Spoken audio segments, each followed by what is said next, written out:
the kind of happiness we generally talk about in practical world is always temporary. Spirituality says look for something having which later on you do not have any lack. You have fulfilled. To me, happiness and pleasure, they belong to different dimensions of our consciousness. Pleasure, it is at a bodily level. It is sensual. It can become emotional at some point.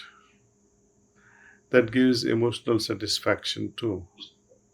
But after every encounter of pleasure, there is inevitable negative arising out of it almost all the time.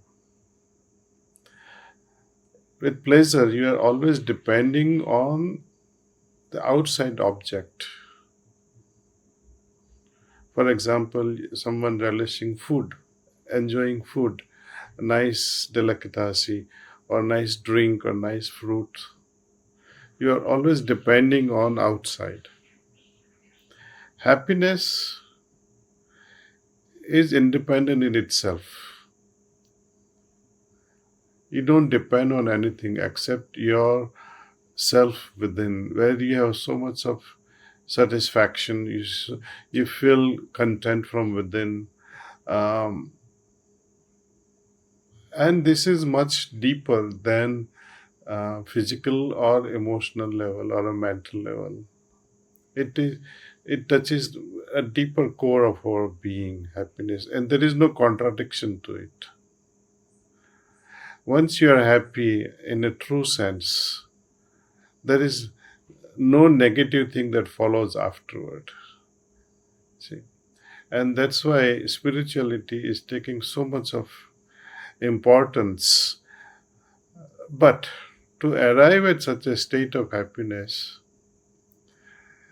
one has to struggle in the beginning, you see. And this struggle is the deterring factor, negative factor. While with pleasure, it's immediate.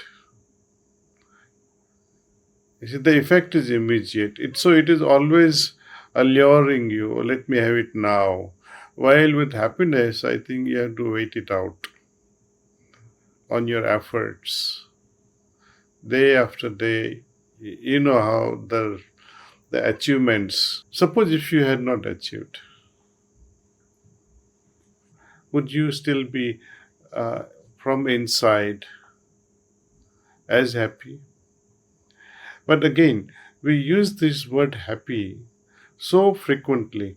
Like you go to a restaurant and say, oh wow, I'm so happy today. I was in the restaurant with so and so.